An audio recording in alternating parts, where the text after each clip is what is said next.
waktu. Kita diberikan waktu untuk lebih optimal dalam cara menangani anak-anak, begitupun khususnya anak-anak speech delay yang saat ini mungkin perlu sekali untuk kita sama-sama pelajari, untuk kita sama-sama telaah apa sih maksud dari materi malam hari ini dan bagaimana cara kita berperan ketika kita menghadapi mereka untuk membantu proses perkembangannya, khususnya di sekolah pastinya ya teman-teman. Sebelumnya saya mohon izin jika selama proses penjelasan ataupun kita berdiskusi dan kita sharing agak kurang enak karena beberapa hari ini kondisi saya sedang tidak enak badan. Jadi sedikit bindeng ya jika memang proses penjelasan ada suara ataupun hal-hal yang kurang jelas ataupun terlalu cepat, teman-teman saya persilakan untuk boleh memberikan komentar ya. Dan saya berharap pada malam hari ini kita sama-sama memberikan suatu pengetahuan yang mana perannya berdiskusi secara bebas, berpendapat secara bebas. Jadi kita bedah sama-sama apa yang menjadi pertanyaan teman-teman saat ini. Ya, baik. Sebelumnya apakah suara saya dan juga materi ya yang ingin saya share jelas?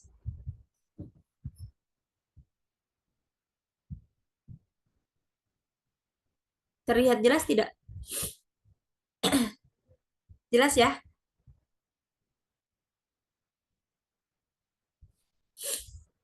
Oke, alhamdulillah.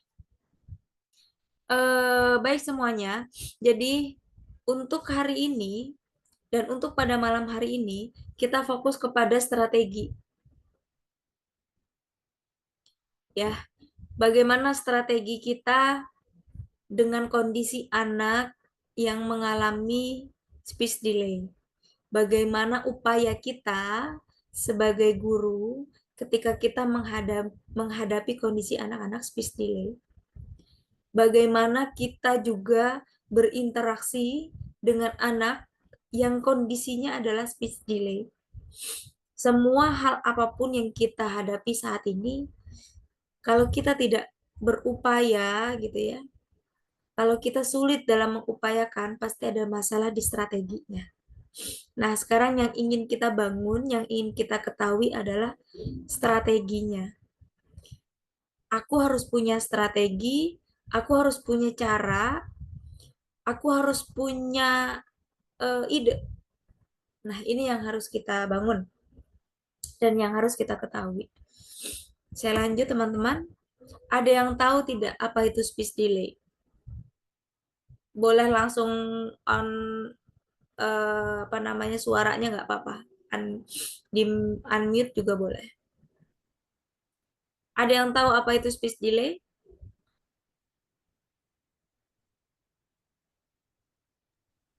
Izin menjawab, Kak. Boleh? Yang pasti yang mungkin dikenal secara umum keterlambatan bicara. Betul.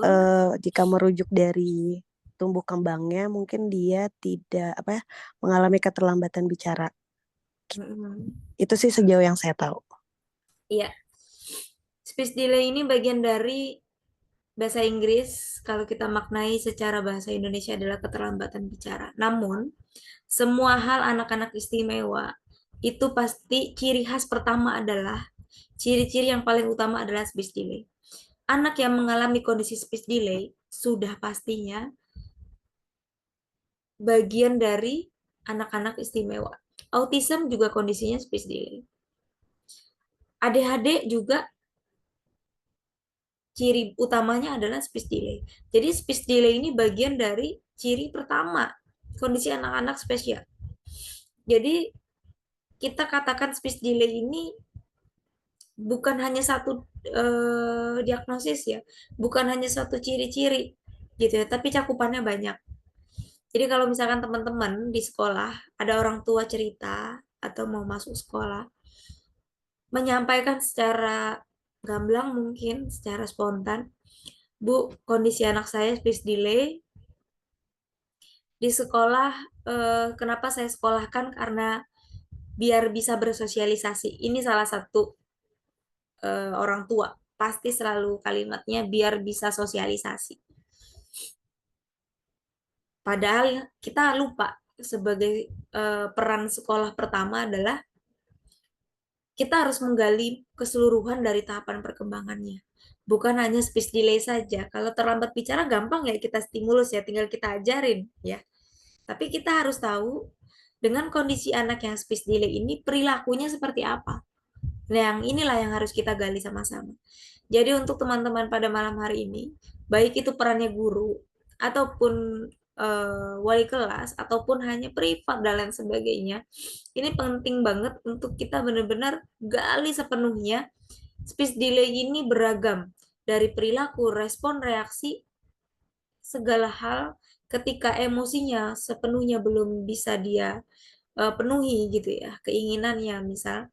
Nah ini speech delay-nya ini sudah sejauh mana gitu. Jadi kita nggak bisa serta-merta memahami bahwa Ananda speech delay, tapi sepenuhnya secara tahapan perkembangan kondisi anak saat itu nggak kita gali.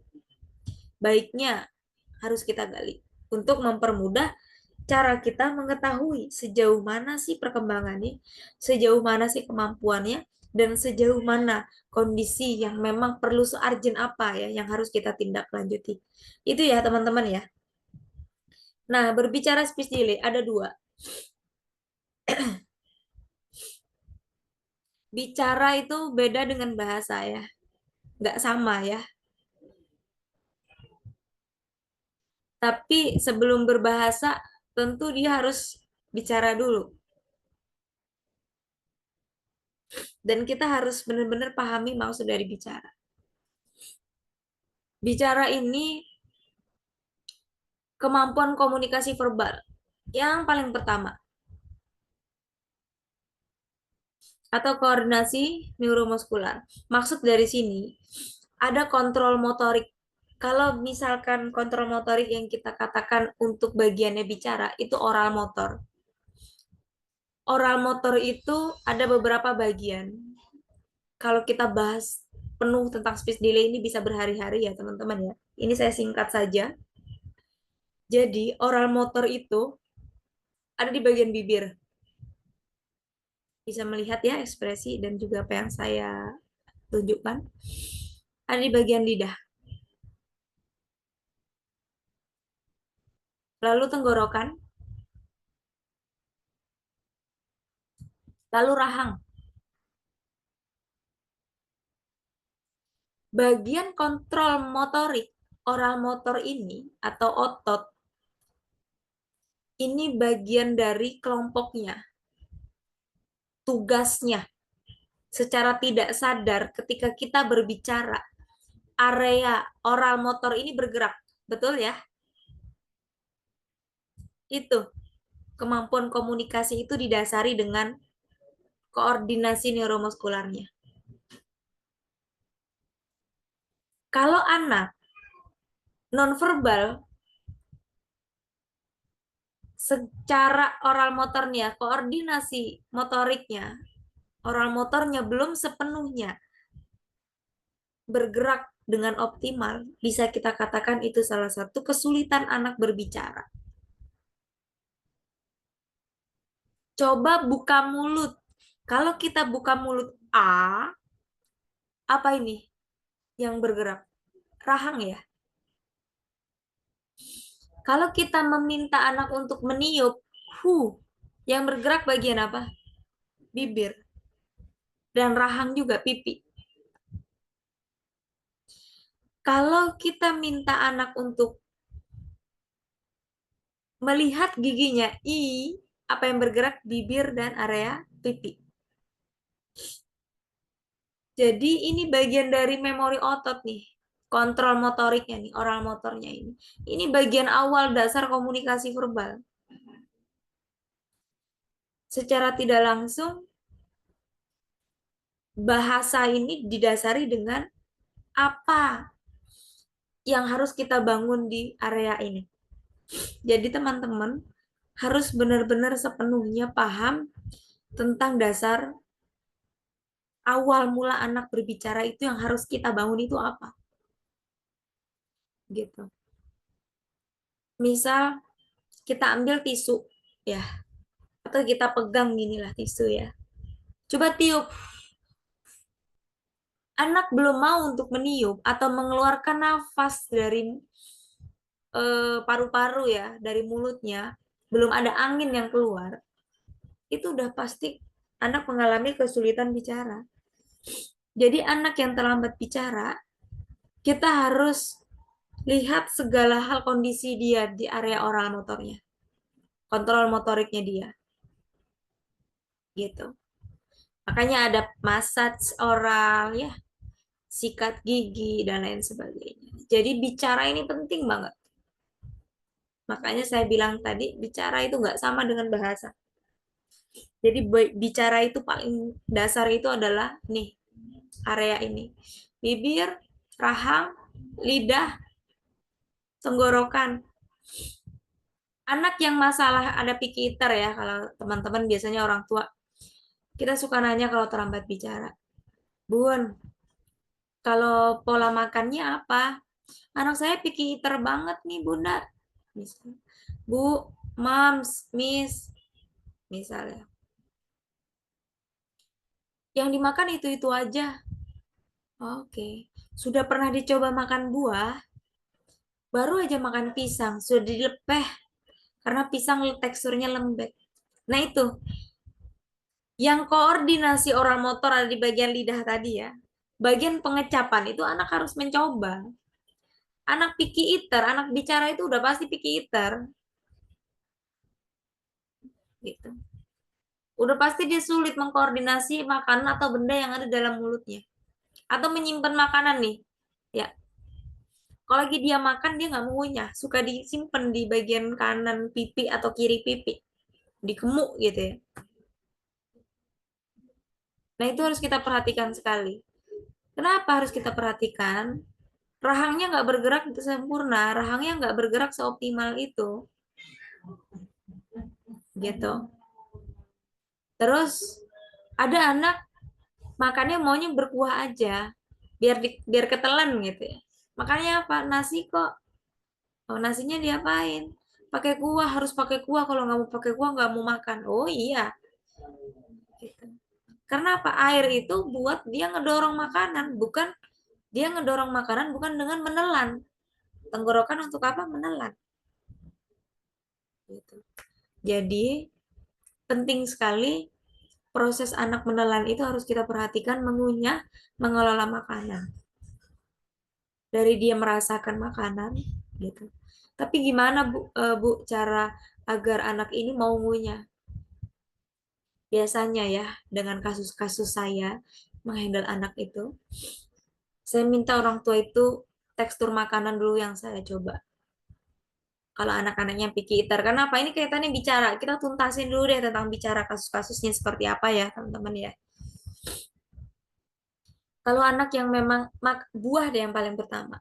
Makanan itu kan ada banyak tekstur ya, lembek ya, atau lembut, kenyal ya, atau keras. Jadi beberapa tekstur ini sama tekstur yang berair. Gitu. Nah ini kita harus pahami dulu orang tua. Kalau dia masih belum bisa mengontrol air dalam mulutnya tuh menyeruput gitu, menyedot gitu, menghisap, belum optimal. Berarti kan ada masalah di bibirnya. Banyakin makan semangka, kadang saya gitu. Bu, besok tolong bawain semangka ya. Tapi nggak mau, coba aja dulu. Minta dia gigit. Tapi dilepeh, nggak apa-apa. Secara pengecapan dia mencoba rasa itu. Walaupun dia menggigit, akhirnya dia tahu rasa. Rasa yang dia rasakan melalui lidah. Saraf akan cepat menerima, otak akan cepat menerima melalui saraf-saraf tersebut. Kan tujuan kita bagaimana semua hal yang dia rasakan itu otak cepat merespon ya. Jadi harus dicoba. Coba itu harus berkali-kali gitu. Nah ini bagian dari bicara. Anak picky eater. Anak yang makannya belum mau dikunyah. Kadang faktornya banyak yang saya cari tahu. Kalau di rumah biasanya makan sambil apa, Bu? Nonton TV, itu dia. Saya pengennya dia makan tuh anteng duduk. Loh, nggak bisa gitu. Makanya kalau kita ngajarin anak makan nih, makanan di depannya, biar anak nggak terbiasa ngemuk, biar anak nggak terbiasa nelen aja langsung, nggak dikunyah gitu ya. Jangan biasain makan sambil nonton. Berarti kan dia melakukan tugas dua tugas tuh saat itu dengan satu waktu. Padahal dia belum bisa nih seusianya ini belum bisa mengkoordinasi atau kalau kita bilang multitasking lah ya, itu belum mampu secara logika. Jadi biasakan satu kegiatan terlebih dahulu. Kalau dia nonton sambil makan, dia nggak melihat apa yang dia makan, makanya dia menolak aja. Dia hanya merasakan saja itu enak, enaknya, tapi nggak tahu yang di enak itu apa makanannya. Gitu. Makanya biasakan anak itu, tapi berantakan kalau dia makan sendiri, ya udah berantakan kan masih bisa dibersihkan. Nah ini kadang suka ada berdebat antara guru dan orang tua karena proses perkembangannya. Tapi mau nggak mau debatan ini selagi baik harus dikomunikasikan kepada orang tua gitu ya. Biasakan anak melakukan satu kegiatan dengan satu waktu terlebih dahulu. Jika sudah baik dan sudah optimal kondisinya, baru kita bisa berikan anak dengan dua aktivitas. Misalkan dia berjalan sambil bawa tas, berjalan sambil bawa benda minum gini ya. Nah, itu secara keseimbangannya sensorinya dia sudah baik berarti. Gitu. Nah, itu bagian dari bicara ya, teman-teman ya. Bahasa. Kalau udah bicaranya optimal, tentu bahasa ini optimal. Secara makna ya, bahasa ini ada anak yang memang kecerdasannya bahasa. Jadi sistem linguistik. Ungkapan pikiran dan perasaan. Anak yang sudah mampu berbicara, apa yang dia lihat, apa yang dipikirkan saat itu, dan apa yang dia rasakan, dia mampu mengungkapkan itu. Sehingganya aspek reseptif dan ekspresif itu bisa dia terima. Dia mampu memahami apa yang terjadi di lingkungannya melalui apa yang dia lihat, apa yang dia dengar, apa yang dia rasakan, hingga dia berusaha untuk mengekspresikannya. Gitu teman-teman. Jadi, kalau anak ada masalah di bahasa reseptif, sudah pasti dia sulit mengekspresikan. Tapi ada reseptifnya bagus, tapi sulit mengekspresikannya. Apa? Bicara tadi yang harus kita bangun. Oral motornya. Apakah ada masalah di bagian mulutnya? Beberapa bagian aspek oral motornya? Atau ada masalah di daily activity-nya dia secara makan dan lain sebagainya ya. Nah, ini salah satu dari makna bahasa. Paham ya sampai sini ya? Jadi teman-teman, anak yang sulit memahami materi belajar, anak yang sulit memahami makna kata, anak yang sulit memahami pertanyaan secara langsung atau pertanyaan gitu ya, melalui tulisan, sudah pasti dia memiliki keterlambatan bicara di usianya. Jadi harus digali. Biasanya saat menggali, saya pertanyaan yang paling saya ajukan ya untuk orang tua itu satu. Bun, kalau misalkan kita maaf ya Bunda ya gitu, maaf ya Bu ya, maaf ya Mah gitu ya. Kita tarik ulur deh tahapan perkembangan Ananda sebelumnya. Mulai bicara di usia berapa Bu? Anak saya tuh mulai bicara usia 2 tahun udah mulai bicara kok. Umum ya, tapi yang harus kita gali adalah mulai bisa manggil papa mama usia berapa, Bu? Usia 2 tahun itu belum sepenuhnya deh. 2 tahun itu sudah bisa, ya itu kita bisa analisa. Babbling itu di usia sebelum 2 tahun ya. Jadi kalau ternyata babblingnya pas di usia 2 tahun, nah itu kita analisa ya. Gitu. Jadi teman-teman benar-benar harus detail sekali kalau kita nanganin anak-anak bicara. Kita harus eh, lihat kembali riwayat perkembangannya ya. Kita harus gali lagi gimana daily dia di rumah. Salah satu faktor penyebab yang paling besar adalah screen time. Jadi gini, saya juga nggak tahu ya kenapa dengan mudahnya gitu ya, layar ini cepat sekali anak terpesona gitu ya dengan suatu hal yang visual bergerak gitu. Secara tidak langsung, itu kan bagian dari kebutuhan dan asik ya anak melihat itu. Kita memang tujuannya yang terbaik untuk anak, tapi untuk kedepannya bukan saat ini. Jadi teman-teman, jika memang ada kondisi permasalahan yang memang kaitannya faktor penyebabnya adalah screen time, kita bangun kembali pemahaman kepada orang tua dengan pentingnya kita batasi atau kita udahi dulu dengan kebutuhan dia saat ini. Gitu. Tegas, iya harus tegas ya. Kalau saya, Bu, 4 bulan ya putus screen time.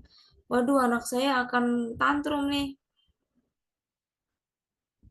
Mau berubah nggak, Bu? Mau. Ya udah bisa ya. Banyak negosiasinya. Sebulan dulu deh, Bu. Bisa ya? Oh, insya Allah. Oke, saya tunggu. Tapi Sabtu saya nggak tega. Sabtu Minggu saya kasih screen time. Aduh, sama aja ya teman-teman ya. Jadi gini, kita lihat usia gitu ya. Dan rata-rata screen time ini tidak didasari dengan pembekalan. Anak ini hanya sekedar melihat, bukan dengan kita dampingi. Itu garis besar yang kesalahan terbesarnya. Penting sekali kita juga memberikan artikulasi dan penjelasan ulang ya kepada anak-anak. Apa yang dia lihat dan apa yang dia dengar itu harus terarah. Kitalah yang memandu, gitu ya. Secara ekspresi, bicara itu bagian dari awal dasar bahasa. Makanya vokal itu harus paling pertama. Kalau anak speech delay atau anak ASD dan lain sebagainya ya, vokalnya belum bisa atau belum jelas, kita kasih tahu A, I, U, E, O dulu deh. Buka mulut, tunjukkan gigi, julurkan lidah, nyengir,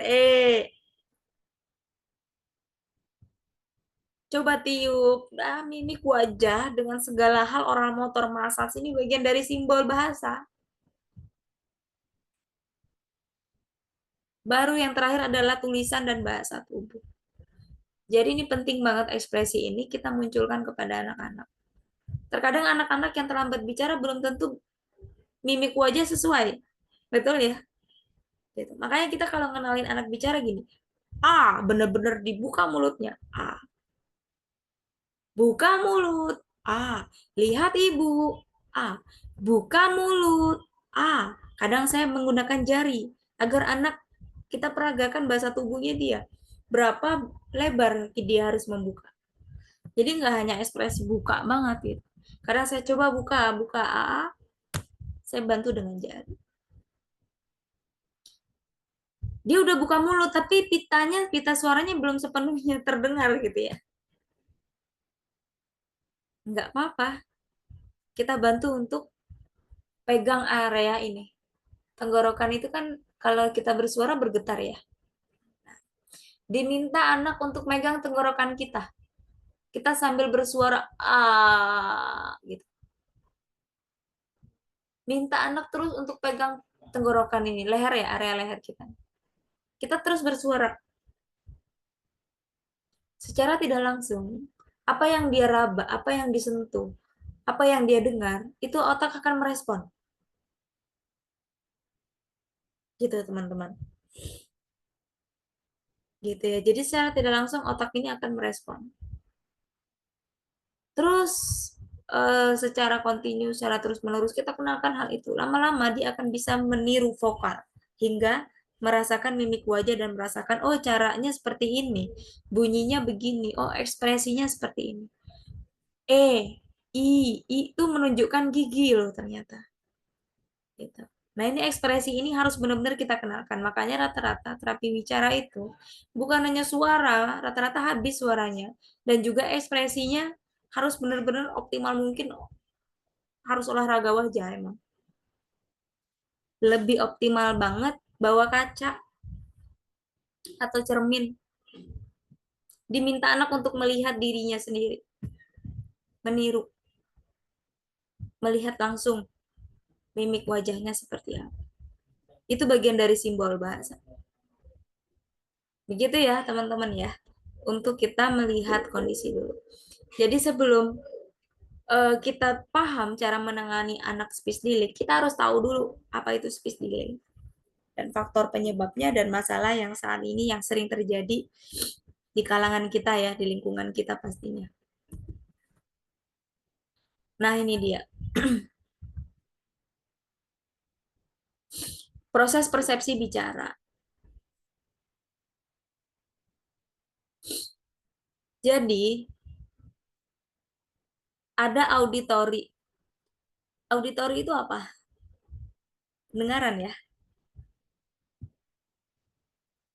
Telinga ini fungsinya untuk mendengar secara tidak langsung, berfungsi sebagai apa ya, menjadi suatu gelombang suara hingga gelombang listrik itu bagian dari saraf akan memberikan sinyal kepada otak. Apa yang dia dengar nih? Buka mulutnya.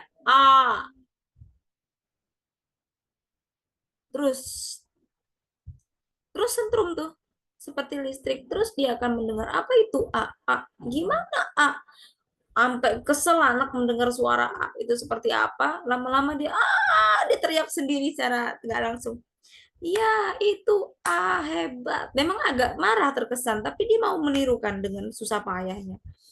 Tapi kita apresiasi, begitu sulit dia menerima informasi itu. Begitu sulit saraf memberikan sinyal kepada otak. Jadi kita berikan apresiasi ini. Penting sekali. Fonetik, bunyi bahasa dalam percakapan dan pengaruhnya pada pendengaran. Bunyi ini harus kita kenalkan ya. Gimana bunyi vokal, gimana kata. Kucing, meong, meong. Suara-suara hewan kita kenalkan. Suara-suara cicak kita kenalkan. Suara-suara ayam kita kenalkan, dan lain sebagainya. Secara tidak langsung, dia mengenal banyak bunyi. Bunyi kata, bunyi hal apapun. Desis, gitu ya. Suara ular, itu bagian dari bicara semuanya. Gitu ya. Fonologi, kombinasi bunyi yang membentuk suatu kata atau suku kata. Jadi gini, bunyi-bunyi yang dia dengar ataupun vokal yang baru dia kenali. Api, abi, umi. Itu akan membentuk suatu kata dengan sendirinya. Kayak ada tekanan nada di sana. Memang ada durasi ya. Umi, nggak apa-apa. Anak belajar di situ. Jadi makanya kita sendiri sebagai guru di sekolah, jika memang anak yang kita hadapi saat ini adalah speech delay, kalau berkomunikasi kita emang harus jelas. Kalau saya terkadang gini, karena tadi ya yang sebelumnya pernah saya sampaikan, anak-anak istimewa pada umumnya sulit dalam menerima informasi. Fokusnya selalu terpecahkan. Dia sulit untuk fokus karena rumit menurut dia. Sehingganya kitalah yang tahu, perlu sekali kita sederhanakan. Perlu sekali apa yang kita ucapkan itu singkat, jelas, sederhana. Janganlah banyak-banyak gitu. Misal ya, ibu minta kamu duduk. Duduk di sini, duduk itu di kursi ya. Kan ibu udah bilang, kalau duduk itu di kursi. Banyak banget ya. Udah ibu minta duduk di kursi. Duduknya itu di kursi, ada itunya. Kan ibu sudah bilang kalau duduk itu di kursi. Banyak banget. Intinya duduknya di kursi. Cuman kalimatnya beragam di sana gitu. Ini sulit untuk anak speech delay, bahkan anak spesial pada umumnya. Fokusnya udah terpecah karena dia sulit untuk fokus, dia sulit menerima informasi yang kompleks, itu dia sulit gitu. Lalu leksikal dan sintaksis dan semantik, mengartikan, menganalisis sintaksis hubungannya antara struktur antara kata dan frasa itu, ini bagian dari bahasa ekspresif nantinya ya teman-teman. Jadi penting sekali proses, alur, bagaimana kita mempersepsikan anak itu menerima suatu kata hingga akhirnya membentuk suatu makna gitu ya. Ternyata serumit ini. Jadi kita nggak perlu punya tuntutan banyak untuk mereka sepenuhnya paham apa yang kita bicarakan, karena dia terbatas tadi, gitu ya.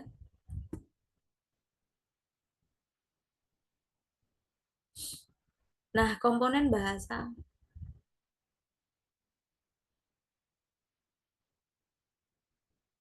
Jadi, eh, ada sintaks, bagian mengatur tentang penggabungan kata-kata.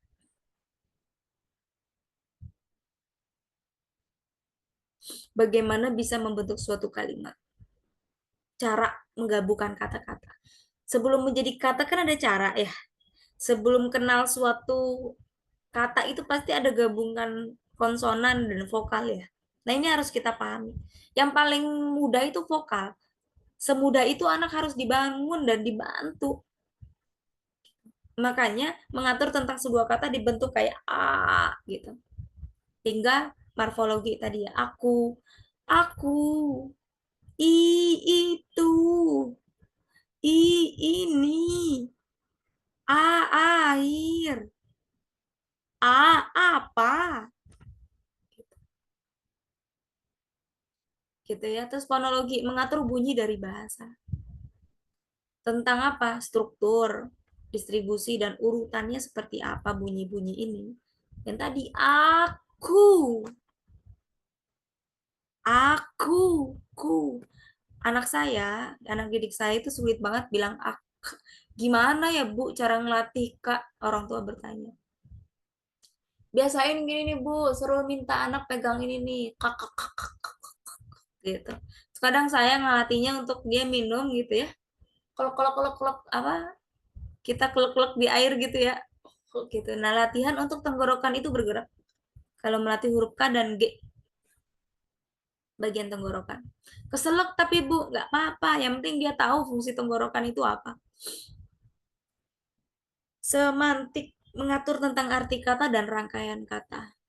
Kita perlu sekali ketika anak sudah tahu cara bagaimana awal mula kata itu, lalu digabung menjadi suatu bentuk kata yang sempurna, hingga anak paham arti bahwa ini itu ini, itu, hingga dia bisa merangkai kata. Pragmatik mengatur tentang pemakaian sesuai dengan konteks bahasa. Ini kalau udah anak udah mampu berbicara menyusun kata, nah ini perlu sekali kita memberikan pemahaman. Anak sulit bicara ataupun permasalahan dalam keterlambatan bicara, perlu sekali kita bantu dengan visual, objek secara langsung, membantu pemahamannya dia. Gitu ya teman-teman. Lalu langkah siklus komunikasi. Jadi ada beberapa hal yang harus kita ketahui. Mendengar dan melihat pesan. Anak itu harus minta untuk dengar kita dulu. Makanya ada adab berkomunikasi dengan anak. Kalau kita mau ngomong sama anak, jangan dari depan ke belakang, jangan dari belakang ke depan, atau kita berteriak-berteriak. Jadi samperin anaknya, diminta untuk lihat, baru kita ngomong. Kalau di kelas gimana? Deketin anaknya. Misalkan namanya Anton lah ya. kita colek, kita sentuh, atau kita di hadapannya. Anton, lihat ibu. Kalau dia sudah melihat, pasti dia udah mau dengar. Kalau dia udah mendengar, kita arahkan kontak matanya, A to A. Eye contact-nya harus dapet ke kita.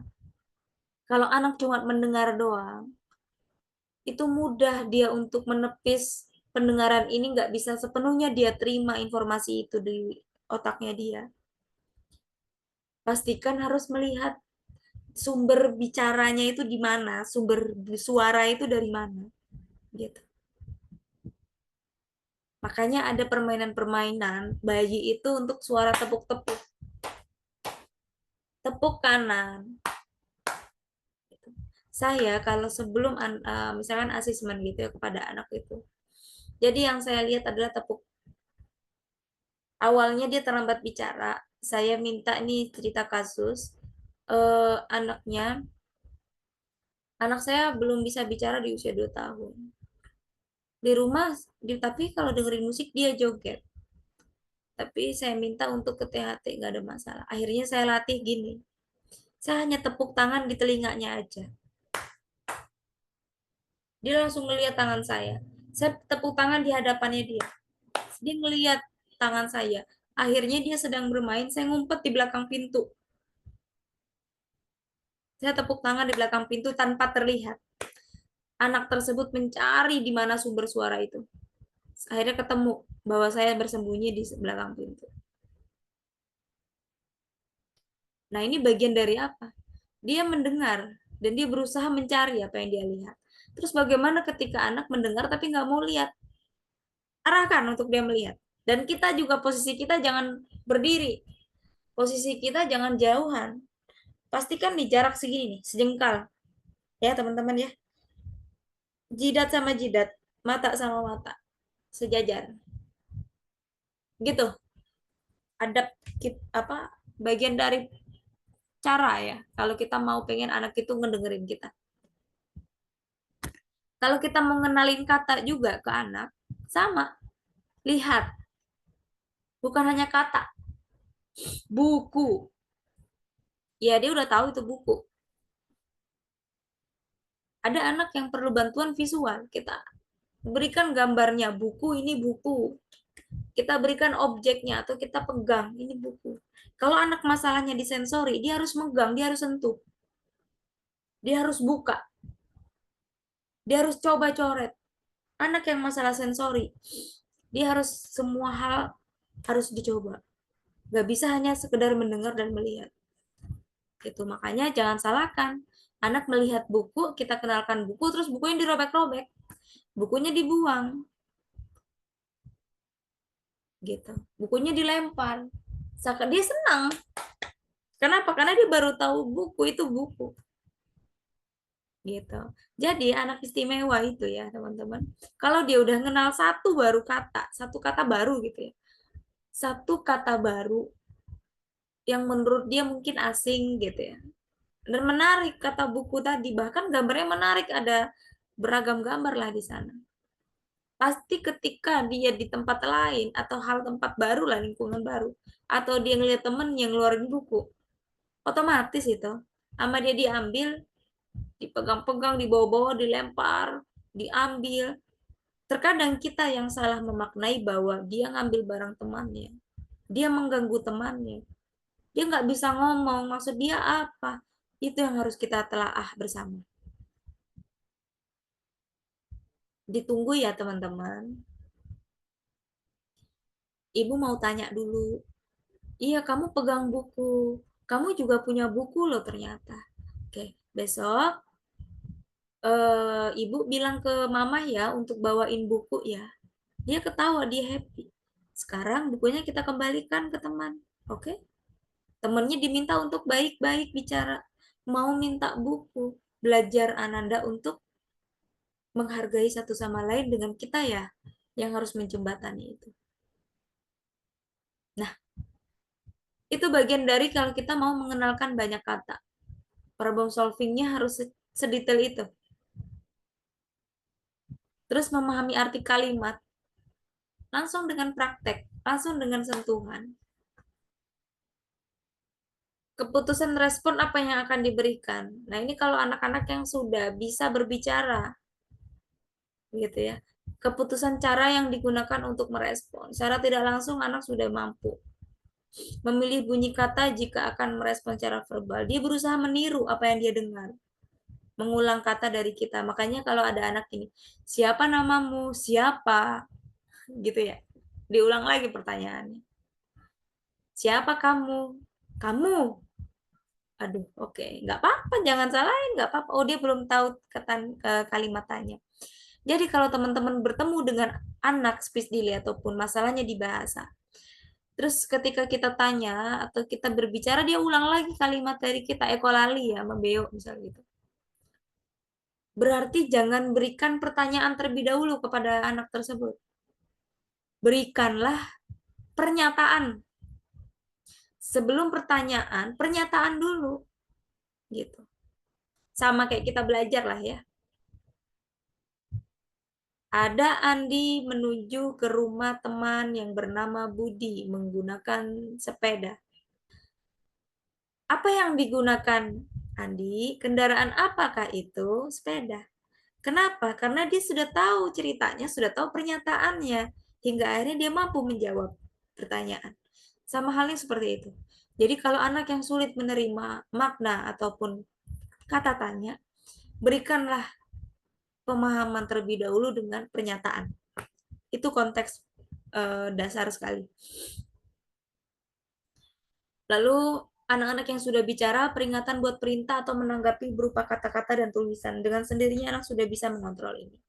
Dan mengirim respon dan ngoreksi. Ini udah bagus banget ya kalau udah masuk ini di bagian dari abstrak. Jadi beberapa indikator tersebut 1 sampai 9. 1 sampai 4 itu proses memahami, teman-teman. 5 sampai 9 itu bagian dari proses ekspresi. Jadi urutannya seperti ini. Kalau kita mau melihat pemahaman anak itu sedetail ini. Kalau kita urutannya terlewat, yang tadi saya jelaskan, ya dia sulit untuk mengekspresikan. Jadi kalau anak bukan hanya anak istimewa lah ya, di kelas ya kita ngajar, kita ngulangin lagi berulang-ulang. Kok nggak paham-paham? Makanya perhatiin kalau ibu ngomong misalnya. Kita udah gedek gitu ya, udah gregetan lah ya, ngulang berkali-kali gitu. Tapi nggak paham-paham.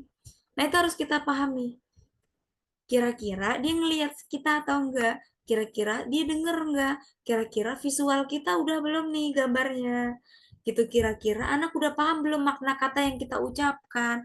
Atau semua hal yang kita sampaikan ini rumit gitu. Nah, ini harus kita evaluasi diri. Jadi, guru itu secara nggak langsung harus evaluasi. Banyak evaluasi guru sebenarnya. Jadi, kita juga jangan menuntut anak untuk sepenuhnya paham dengan apa yang kita sampaikan dan apa yang seharusnya anak eh, pahami itu sesuai keinginan kita, nggak gitu ya. Kita harus 1 sampai 4 dulu. Biar kita nggak emosi ya, teman-teman. Kalau ngajar. Nah, ini yang teman-teman harus pahami makna ini.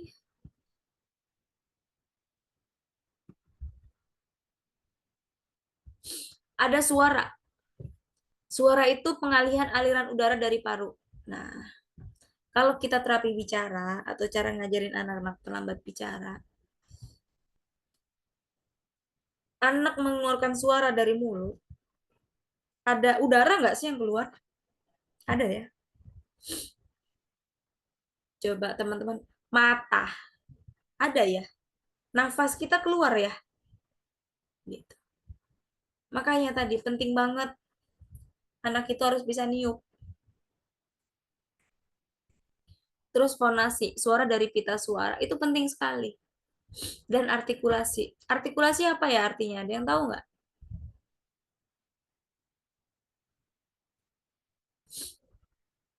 Artikulasi itu artinya jelas. Kata, bahasa, vokal, apapun yang kita ucapkan, katanya harus jelas. Konsonannya. Buku, misalkan kita bilang gini, buku, buku, pulpen, pulpen. Kalau anak yang pendengarannya sepenuhnya belum ada tekanan artikulasi di vokal bahkan konsonan, dia sulit itu menerima kata. Makanya kita harus jelas banget vokal dan konsonannya. Buku harus seperti itu. Baju,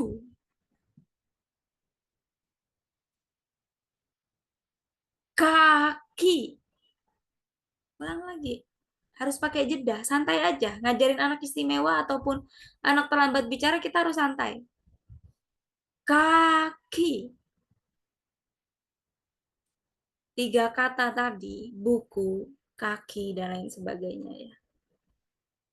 Sesantai itu teman-teman memberikan penguatan atau mengenalkan kata ke mereka. Tapi kalau ternyata informasi itu diterima sepenuhnya, hebat. Udah goals lah kalau teman-teman memberikan stimulus kepada anak-anak yang terlambat bicara. Nah, ini yang harus teman-teman pahami ya.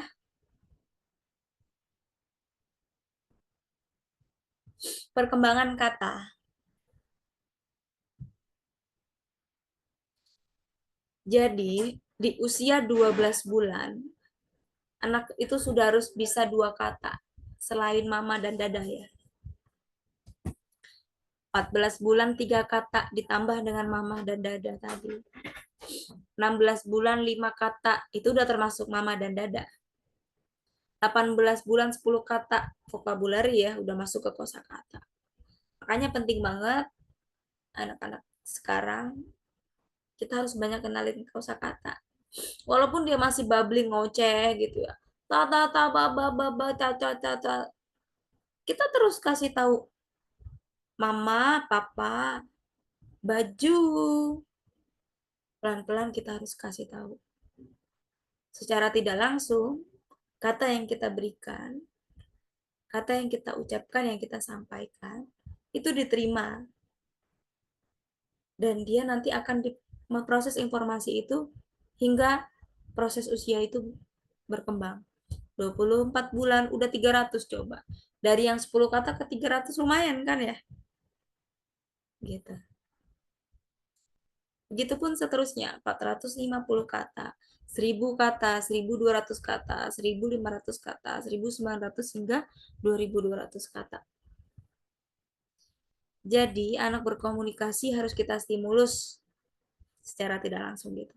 Walaupun anak di usia SD, usia 7 tahun, 8 tahun, 10 tahun, kosakatanya masih belum sepenuhnya optimal, belum sepenuhnya banyak, dan perlu kita stimulus, stimulus saja. Emang itu kebutuhannya dia, agar dia mampu berbicara. Kita nggak tahu nanti dia tamat SD, ternyata dia kecerdasannya linguistik ketika dia sudah sepenuhnya menguasai kosakata. Nah ini, ya, saya punya anak, dia baru bisa bicara itu di usia 7 tahun. Baru bisa bilang mama dan papa. Ketika di usia 9 tahun, udah bisa mengucapkan apa? Nama teman-temannya. Gitu. Dengan upaya kita perlu banyak stimulus dan sabar.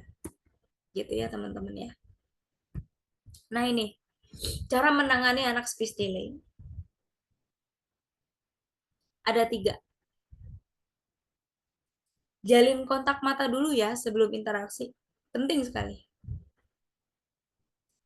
Penting banget tuh kontak mata ini untuk kita berkomunikasi dengan anak dan mengenalkan kata ke anak itu penting. Lalu menggunakan ekspresi wajah yang sesuai. Jadi kita kalau ketemu anak itu jangan ekspresi wajahnya mendatar gini. Nggak gitu loh ya. Assalamualaikum. Ekspresi mendukung. Ba, halo. Dia akan senang di situ. Kalau kita mau ketemu anak, smiling voice harus ada, smiling face-nya harus ada. Penting banget ini. Kalau ngajar kayak gitu juga, ya iya. Biar anak enjoy. Biar anak relax ya. Memanfaatkan gerak atau bahasa tubuh. Iya, gerak dan bahasa tubuh ini mempengaruhi apa yang kita ucapkan, anak akan melihat.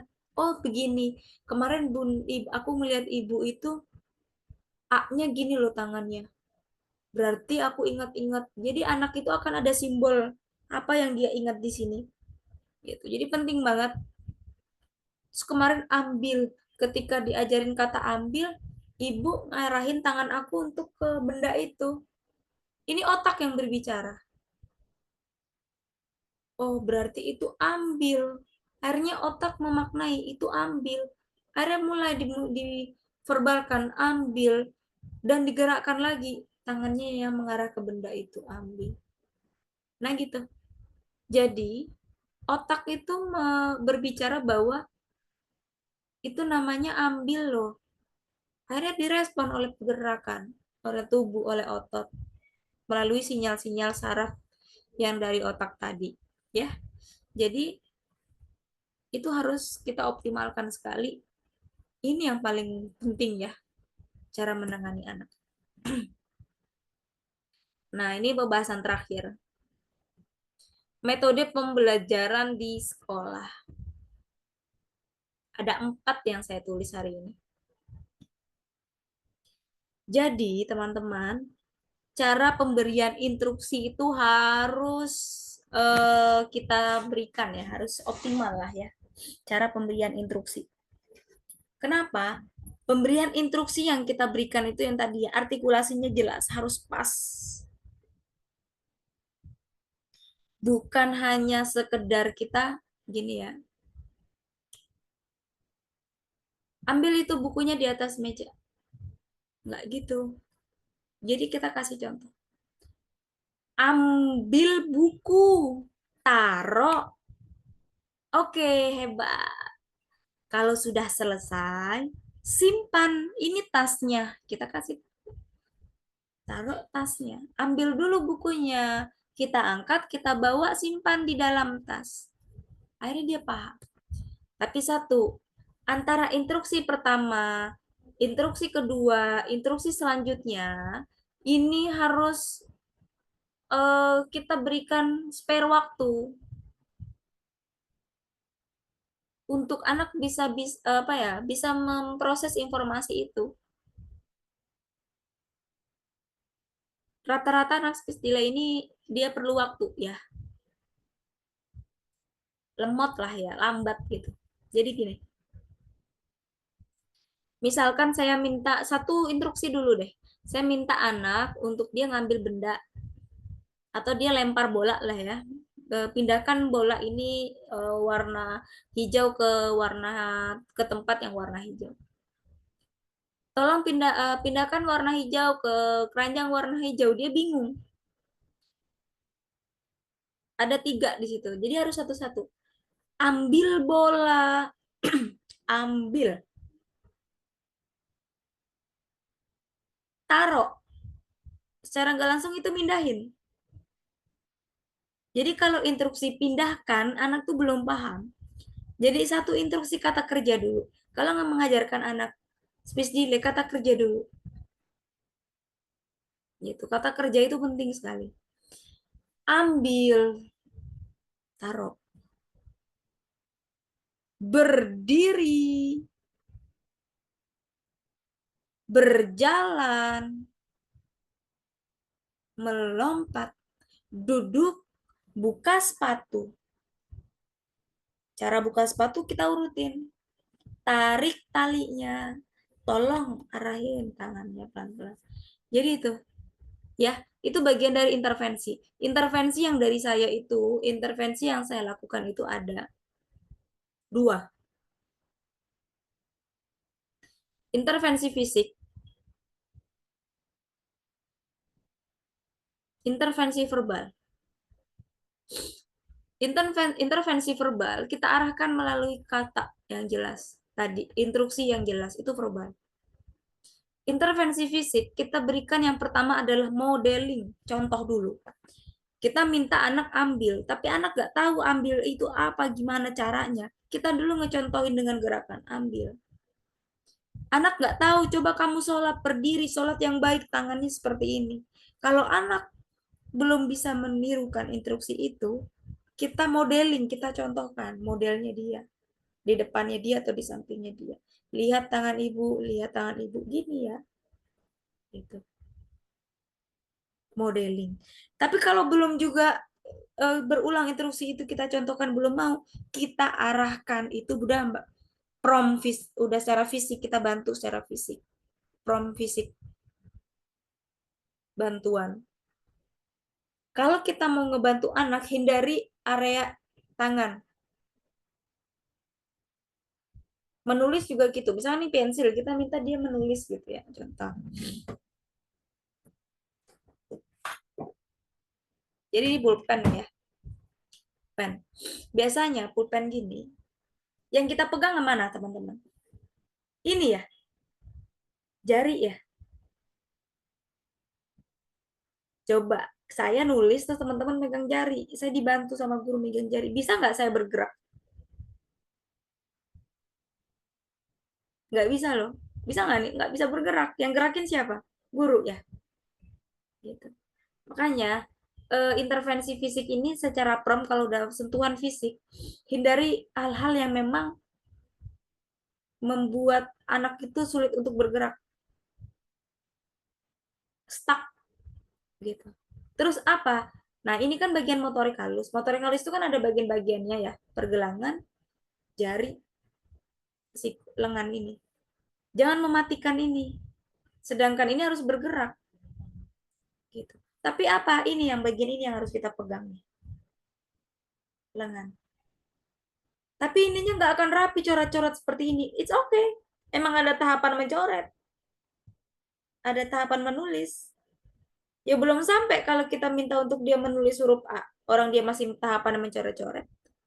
Dengan sendirinya coretan itu akan berubah berdasarkan apa? Latihan pergelangannya bergerak, jarinya bergerak.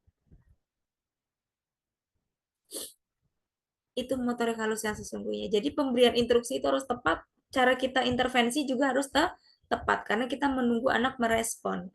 Menunggu anak merespon tentu kita sembarikan, kita berikan prom-prom, kita berikan intervensi sembari menunggu tadi. Karena udah kita berikan waktu, terus anak belum bisa memproses instruksi tersebut, terus anak belum mampu sepenuhnya menunjukkan respon sesuai yang kita harapkan, terus kita harus bagaimana? Yaitu tadi intervensi tadi yang harus kita eh, munculkan ya teman-teman.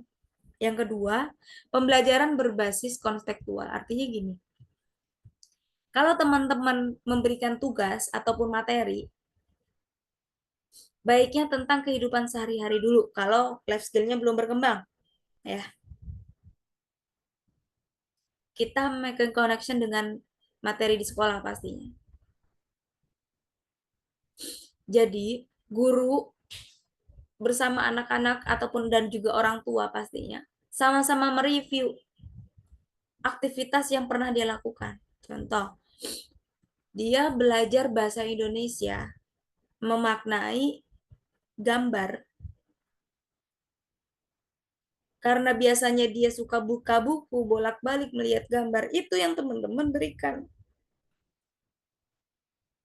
Gitu. Kalau misalkan dia masih di tahapan vokal, berarti itu saat ini tahapannya dia meniru vokal dan meniru kata. Dan berikan kesempatan anak untuk menirukan kembali kata yang sudah yang sudah guru ucapkan tadi. Mata gitu. Terus ada lagi akomodasi belajar dan pengaturan belajar. Ini penting juga di sekolah pastinya. Ruang belajar yang nyaman dengan minim gangguan.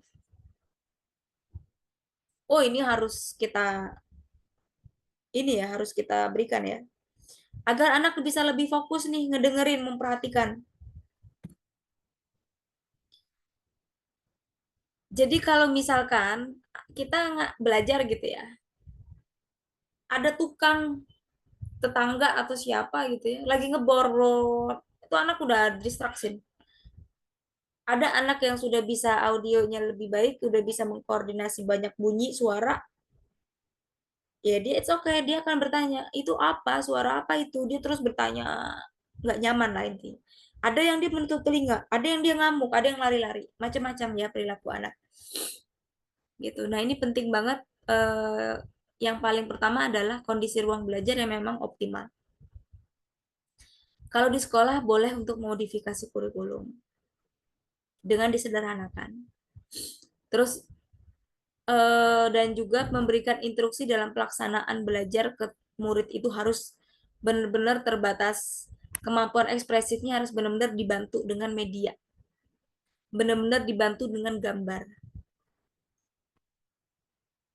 gitu. Jadi soalnya kita kasih gambar, belajarnya kita kasih gambar, praktek secara langsung.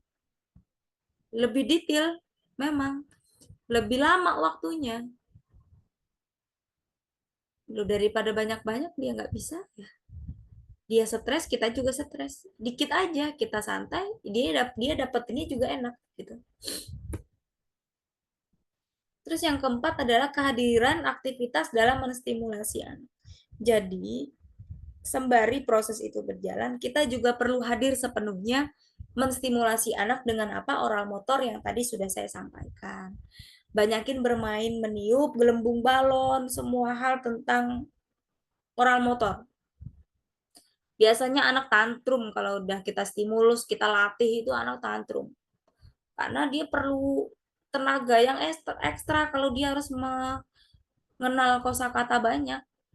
Karena banyak bicara tadi. Capek kalau anak yang sulit bicara, rahangnya kan bergerak terus. Sama lah kita nih ya, ngobrol, saya juga gitu ya. Banyak ngobrol pasti capek gitu. Rahang kita, nah begitu pun anak-anak kalau udah belajar ngomong pasti capek. Dan dia pasti responnya tantrum gitu ya. Nah, tapi tetap waktu jeda waktu atau proses spare waktu gitu ya di momen dimana waktunya luang sambilan lah kita ajak anak untuk mana giginya. Coba buka mulutnya, coba eh, mama mau lihat lidahnya mana, mama mau lihat coba lidahnya ditaruh di bibir, coba lidahnya ditaruh di sini. Nah, itu bagian dari latihan gitu ya teman-teman. Nah, ini dia yang harus kita pahami bersama teman-teman.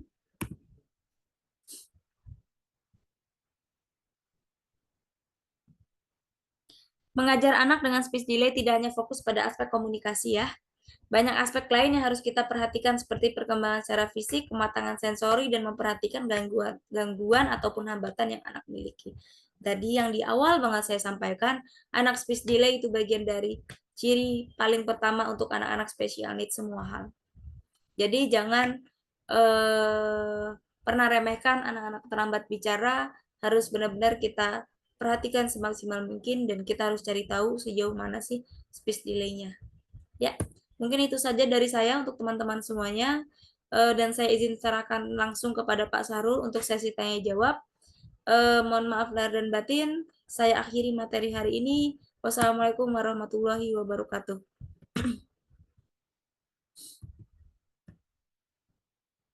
Oke, silakan teman-teman boleh sesi tanya jawab untuk hari ini dipandu oleh Pak Sarul. Silakan Pak Sarul.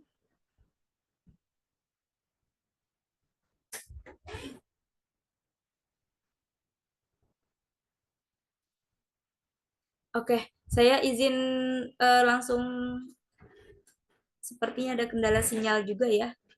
Dari teman-teman boleh bertanya yang mau ingin ditanyakan? Selamat malam, saya mau izin bertanya, Ibu. Boleh, boleh, boleh. Dengan siapa? Saya Nuning dari Bandung. Mm-mm. Oke, saya ada dua pertanyaan. Yang pertama, bagaimana hal yang membedakan jika kondisi anaknya memang hanya speech delay dengan anak yang special needs lain? Apa perbedaannya? Gitu untuk pertanyaan kedua. Kebetulan di sekolah kami itu memang sekolah inklusi, jadi kami memperbolehkan gitu, mengizinkan anak dengan special need itu maksimal 2 anak di kelas. Nah, tadi kan Ibu menjelaskan bahwa kalau di kelas kita harus menciptakan kelas yang bisa anaknya fokus gitu, Bu. Sementara mereka itu bercampur dengan teman-teman lainnya yang tidak special need gitu. Nah, kira-kira ada saran kegiatan apa apa atau sebenarnya bisa menjadi stimulasi untuk anak special need dengan teman-temannya yang tidak ada keterbatasan itu. Gitu aja. Terima kasih. Oke, sama-sama. Baik, eh, untuk sebagai pembeda, izin langsung jawab ya, Miss Nuning ya. Oke, Ibu boleh. Untuk sebagai pembeda, anak speech delay sepenuhnya gitu ya. Dan juga ada versus speech delay, ADHD speech delay, ASD speech delay, dan lain sebagainya. Kita harus kenali perilakunya. Jadi perilaku itu penting. Tantrum, sejauh mana Ananda tantrum. Terus perilaku plaving. Apakah Ananda disertai dengan plaving? Apakah Ananda disertai dengan nggak mau fokus kontak mata? Gitu ya. Lalu anak, kita lihat lagi perilakunya. Apakah perilaku ini terlihat anak-anak lompat-lompat sendiri atau perilaku yang berulang? Dia keluar kelas, balik lagi, keluar lagi, balik lagi. Gitu. Jadi itu salah satu sebagai pembeda, kita pengen tahu nih anak speech delay-nya di kategori apa. Gitu. Kalau udah ciri-ciri yang tadi dimunculkan sepenuhnya, oke, baiknya disarankan ke ahli ya, atau dokter terlebih dahulu. Gitu. Baru bisa kita terima dan kita bisa minta data programnya seperti apa. Gitu. Itu jika memang di sekolah. Lalu kalau memang speech delay yang tidak disertai hal-hal yang tadi, misalkan dia mau memperhatikan, nggak ada masalah di kontak mata, gitu ya. Dia mau mendengar, dia mau meniru, meskipun menirunya di akhir kata, misalkan buku, kuku, mata, ta, bola, lala, gitu. Atau dia hanya dan lain sebagainya, tapi dia berusaha nih, ada ada kehadirannya ya, ada rasa apa namanya menariknya gitu loh. Nah itu bisa kita bangun, bisa kita katakan itu rendah ya, ringan gitu sebagai pembeda ya, Miss Nuning. Lalu untuk selanjutnya, bagaimana cara kita menstimulus di mana kegiatan belajar yang memang penggabungan dengan siswa pada umumnya ya, yang mana ketika kita memberikan proses kegiatan belajar, pasti nggak boleh ya kita bedakan antara ini kelompok A, ini kamu di sini, kan nggak bisa ya. Minimal kita ajak anak untuk di samping kita. Bawa buku, baca buku dulu. Kita ngobrol dulu, jelasin dulu hal apa yang ingin kita sampaikan kepada mereka. Teman-teman yang seusianya. Nah, selanjutnya kita berikan pemahaman kepada teman-teman yang seusianya untuk menunggu dan kita akan mengalihkan penjelasan yang memang sesuai kebutuhan kemampuan kepada siswa didik, khususnya anak-anak yang saat ini program kita lah ya, eh, anak spesial gitu ya. Kita berikan pemahaman tersendiri. Nanti dibantu lagi oleh temannya. Gitu. Jadi harus ada media sebenarnya di dalam kelas itu. Puzzle, buku, Lego, mewarnai, menggambar, terus apa namanya? Selain Lego, permainan-permainan yang konstruktif, balok dan lain sebagainya. Perlu banget media-media ini. Di suatu momen akan ada masanya, kok dia main sih, kok aku enggak. Nah, kita harus bisa adil di situ, memberikan pemahaman tentang belajar warna. Nanti ibu akan tanya, misalkan namanya Anton. Anton belajar apa? Kita sambil menunggu temannya belajar warna, ibu mau jelasin dulu ke teman-teman yang lain. Jadi pemahaman ini perlu kita saling berikan pemahaman antara anak istimewa dengan anak yang saat ini kita harus sepenuhnya secara pembelajaran ya, secara materi kita sampaikan juga ke mereka seusianya gitu. Dan ketika sudah proses ini semuanya kita berikan, stimulus apa lagi? Warna media yang tadi kita berikan, kita review apa yang dia pegang, apa yang dia lihat. Kalau dia melihat buku bergambar, warna yang kita ambil. Benda objek yang kita kenalkan. Berapa kata yang bisa kita kenalkan? 2 kata. Udah itu. Minimal dia mau buka mulut, minimal dia mau meniru mimik wajah, minimal dia mau meniru nih. Gitu. Udah. Kuncinya dia perlu duduk di samping kita dan duduk tenang. Kalau belum bisa duduk tenang gimana? Kita arahkan Ananda, kita berikan pemahaman teman-temannya dulu, gitu ya. Kita berikan media permainan. Biasanya ada faktor penyebab anak yang belum bisa tenang. Pertama, dia bosan. Kedua, suasana belajarnya berisik, rame, gitu ya. Ketiga, dia merasa ini sulit buat dia terima instruksinya atau temannya semua hal. Jadi kita berikan pemahaman terlebih dahulu kepada anak-anak seusianya baru anak-anak istimewa. Itu penting banget. Paling gitu ya, Miss Nuning untuk cara menstimulusnya. Terima kasih Kak Dila. Sama-sama. Untuk yang lain boleh? Boleh saya izin bertanya? Hmm? Perkenalkan, saya Esti dari Bandung. Ada beberapa pertanyaan yang mungkin saya mau tanyain. Yang pertama adalah ada beberapa murid saya yang memang dia biasanya di speech delay dan dia itu juga melakukan okupasi di beberapa rumah sakit. Namun ternyata pada saat saya konsultasi dengan orang tuanya, eh, anak ini pada saat okupasi itu membawakan hal yang trauma sehingga anak ini jadi takut bersosialisasi dengan teman-temannya, jadi takut dengan guru-gurunya, dan terus orang tua tersebut juga ketika setelah pulang okupasi itu anaknya jadi mimisan, nangis kejer-kejer. Nah, jadi sehingga memang anak ini jadi tidak mau okupasi dan orang tuanya memberikan keputusan untuk tidak melanjutkan okupasinya. Nah, hal yang baiknya apakah kita harusnya tetap melakukan okupasinya ini dilanjutkan atau memang kita mencari alternatif jalan lainnya? Mungkin seperti itu. Dan yang kedua juga adalah ada beberapa anak speech delay juga. Apakah saya tidak tahu ini dikatakannya speech delay atau bagaimana?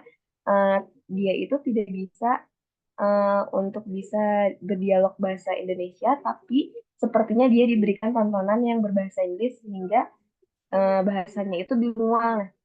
Apakah ada solusi untuk hal ini? Apakah dorongan dari sebagai guru dan orang tua juga harus melakukan apa? Mungkin itu pertanyaan saya. Terima kasih sebelumnya.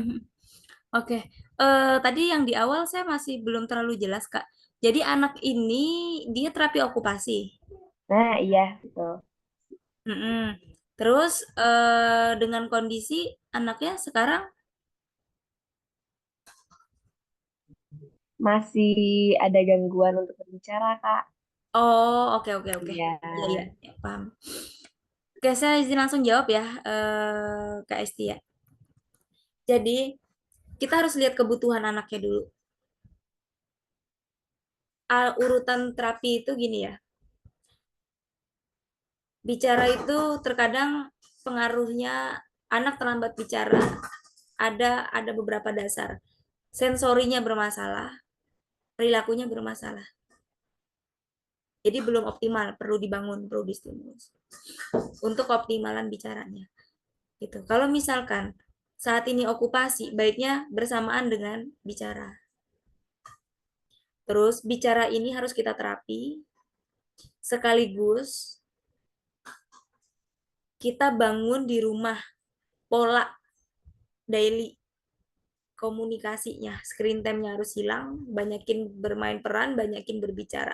Minimal ketika dia mau minta sesuatu bilang mau atau tangannya gini, mau. Itu bagian dari okupasi juga. Terus okupasi ini kalau memang sekarang usianya berapa Kak kalau boleh tahu? Sekitar 2 tahunan sampai 2,5 tahun.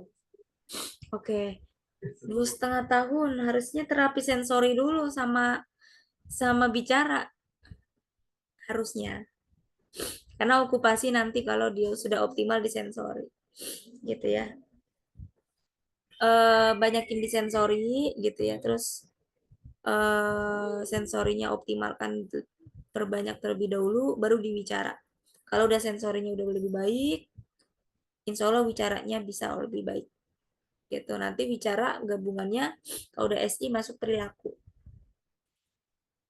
Kalau masalahnya juga ada di perilaku, ya, behavior terapi. Lalu nanti kalau sudah optimal, baru dia okupasi, persiapan sekolah. Okupasi itu bagian dari kemandirian dia, bagaimana dia mengkoordinasi segala hal motoriknya dia lebih secara baik lah ya, koordinasi motorik, koordinasi geraknya dia, koordinasi kesehariannya dia. Itu harus optimal dengan sensori integrasinya harus dioptimalkan. Paling gitu, Kak. Kalau untuk terapi. Lalu untuk yang kedua tadi apa ya? Ada murid saya tuh dia, saya nggak tahu ini bisa dikatakannya ini speech delay atau apa. Jadi Oh, di bilingual luar ya? nggak bisa bahasa Indonesia ya. Jadi kita tuh sebagai guru di kelas, gimana caranya kita ngasih instruksi dia harus memanggil guru yang mungkin bisa berbahasa Inggris. Nah mungkin adakah Hmm. solusi untuk dorongan dari orang tua atau sebagai guru ya untuk supaya kita bisa dorong anaknya untuk mungkin bisa mengerti apa yang kita jelasin dan kita instruksikan seperti Oke. itu. Sekarang usia berapa, Kak, kalau boleh tahu? Usianya dua tahun 8 bulan, jalan 3 sih. Oke. Karena mungkin Tontonannya orang harus tuanya juga dihilangkan. karena Hmm? gimana kan? Karena Tontonannya harus dihilangkan.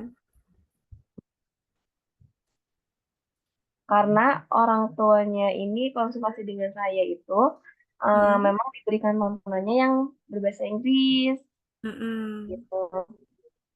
Oke. Adakah dorongan untuk kita sebagai guru dan orang tua supaya bisa mencari jalan solusinya ini? Seperti itu. Oke, terima kasih, Kak Esti.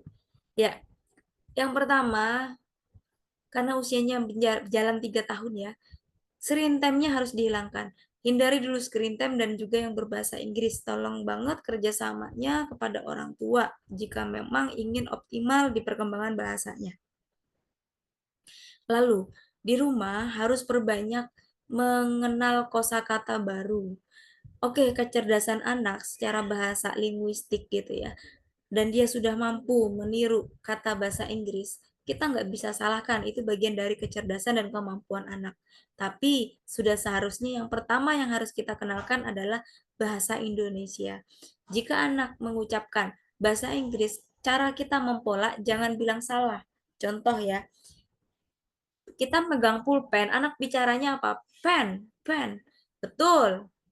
Ini pulpen, pen, betul. Pulpen.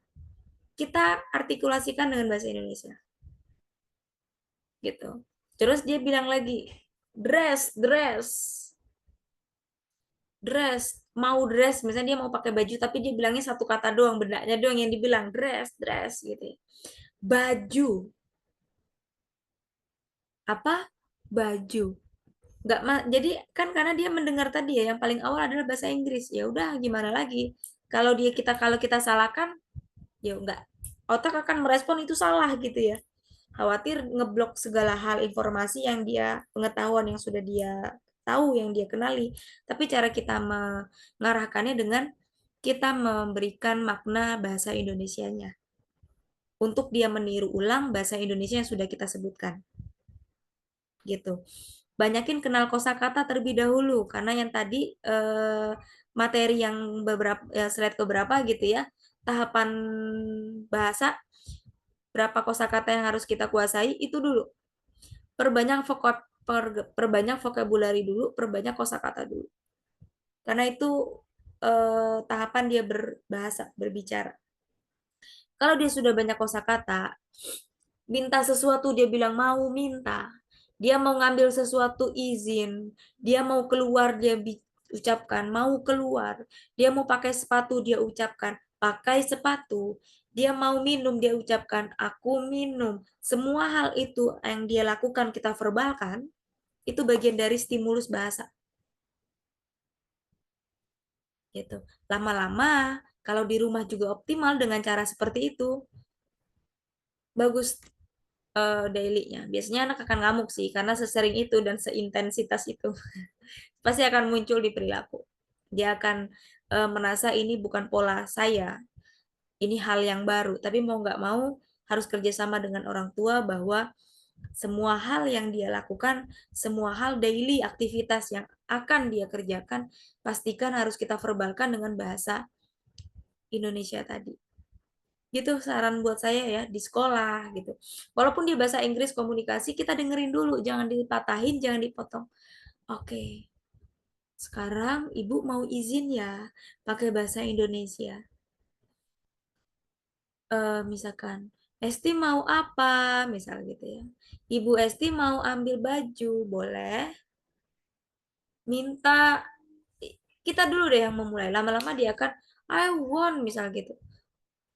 Di bahasa Indonesia mau minta. Dia akan niru. Nggak apa-apa, pelan-pelan gitu. Kenapa? Semakin intensitas kita latih secara perlahan dan kita kenali hal itu, lama-lama anak akan bisa dan terbiasa. Gitu ya.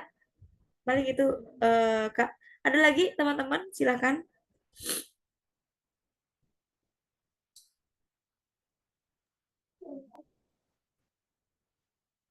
Boleh dibuka dulu mute-nya?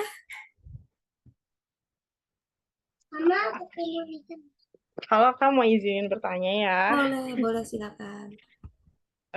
untuk yang tentang anak speech delay ini, eh kan biasanya mereka itu suka pengen sesuatu, tapi kita nggak bisa nih, nggak bisa apa ya, nggak bisa memahami dia itu pengen apa, karena mereka kan ada keterbatasan, mereka mau susah untuk bilang ya, susah untuk ngucapin gitu.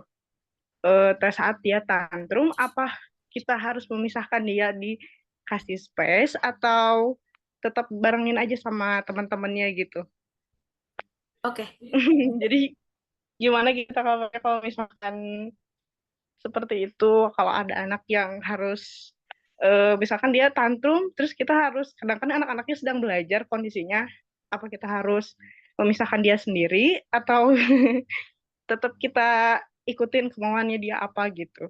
Oke, siap. Oke. Terima kasih.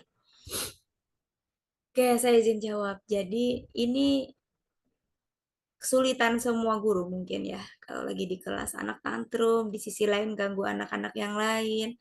Terus di sisi lain saya juga harus menenangkan anaknya gitu ya. Ketika anak tantrum, baik itu berteriak, menangis, yang paling fatalnya adalah merusak barang, melempar barang gitu ya. Memukul teman dan lain sebagainya. Yang namanya tantrum, kita harus pisahkan dia dari lingkungan temannya. Lingkaran deh terlebih dahulu. Misalkan posisinya melingkar atau posisinya sedang di belajar lah ya, berlingkar atau membuat suatu hal ruang lingkup belajar. Kita pisahkan terlebih dahulu. Pisahkannya nggak harus, misalkan kalau memang hanya menangis atau berteriak, perlahan keluar dari lingkaran, keluar dari area teman-temannya, keluar dari kelompok teman-temannya, kita sudut, kita pojokin, kita pinggirin sambil diajak bicara. Berikan waktu 5 menit dulu. Minimal normalnya anak itu tantrum ada 15 menit. Kalau udah lebih dari 15 menit, kita ajak ke ruangan lain ya. Itu perlu waktunya lumayan lama. Kenapa? Kita harus validasi emosinya, kita harus berikan pemahaman. Gitu. Pastikan harus ada guru juga yang nemenin, nggak bisa dia sendirian ditinggal. Kita nggak tahu apa yang dia lakukan ya. Gitu. Jadi kita keluarkan dulu dari kelompoknya, kita berikan pemahaman dengan teman-temannya. Teman-teman mohon menunggu. Ibu mau bantu, misalkan Ibu mau bantu Andi keluar dari lingkaran ini karena Andi sedang sedih, mungkin merasa tidak nyaman, mungkin merasa kesulitan dengan soal ini, merasa kesulitan untuk mengikuti pembelajaran. Oke, teman-teman boleh lanjut dulu. Ibu izin sekian menit. Kita ajak ngobrol. Tunggu satu instruksi. Ketika anak tantrum, dihindari kalimat banyaknya instruksi. Ketika anak tantrum, kita jangan banyak ngomong. Ketika anak tantrum, kita jangan banyak perintah. Ketika anak tantrum, kita jangan banyak, apapun yang kita omongin, nasihat apapun jangan. Diamin dulu. Kita harus tenang. Kalau kita banyak omong, banyak nasihat, banyak instruksi, anak semakin ngamuk. Semakin marah. Gitu. Jadi kita harus arahin. Duduk. Ibu mau bicara. Kamu sedih. Dia akan keluar tuh. Duduk, tenang. Dia mau pulpen, misalkan mau pulpen yang sama dengan teman-temannya, pasti ada penyebab tantrumnya. Tunggu, bicara, mau, boleh. Ekspresi kita harus sesuai. Mau pulpen, boleh. Duduk dulu, tenang. Sudah, Ibu tunggu hitungan 1 sampai 5. Oke, kita tunggu. Minum, berikan minum. Minum, berikan minum. Sudah? Kalau kita kasih minum, anak nepis, jangan dikasih. Takutnya ditumpahin, dilempar. Kita nggak tahu. Gitu. Jadi, ada anak ketika kita berikan validasi emosi, posisinya sama dia di tepis-tepis. Dah, kita jangan banyak instruksi lagi. Tenang dulu. Dah, tenang, tunggu. Sudah siap? Ibu mau bicara. Sudah. Kita sambil bantu pegang dadanya sama punggungnya atau pundaknya. Oke. Kalau belum, tunggu dulu di sini. Nanti ibu datang ke sini lagi. Ya, ibu mau bantu teman-teman belajar. Udah, kita lanjut. Teman-teman hanya fokus ke suara ibu. Abaikan teman-teman yang menangis ya. Fokus dengan apa yang ibu sampaikan terlebih dahulu. Teman-teman kita, salah satu teman-teman kita sedang sedih, sedang belum bisa memahami apa yang dirasakannya, sedang belum bisa memahami jalan keluarnya, bagaimana cara dia harus menerima. Sekarang teman-teman bisa fokus.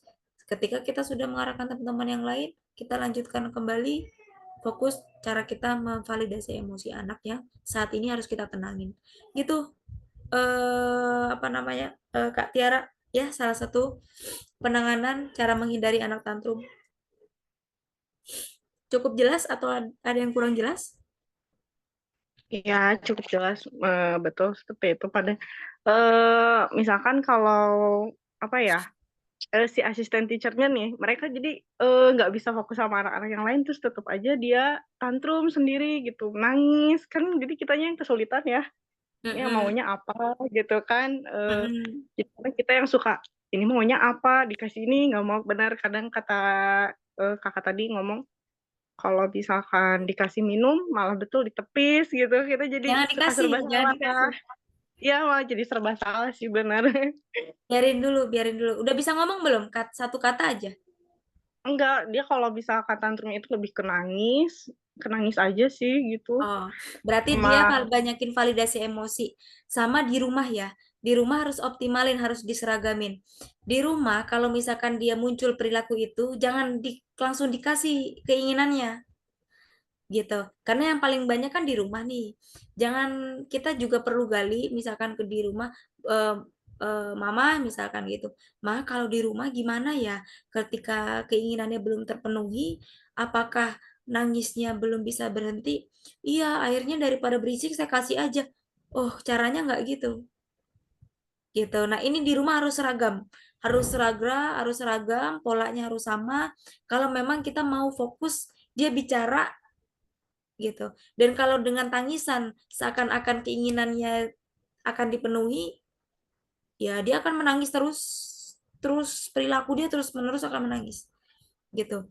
Memang agak sulit mempola awal kalau dia untuk tenang, tapi mau nggak mau kita harus pola dengan durasi waktu tadi batasnya. Durasi waktu kalau udah lebih dari 15 menit itu udah hal yang di tahap nggak wajar ya.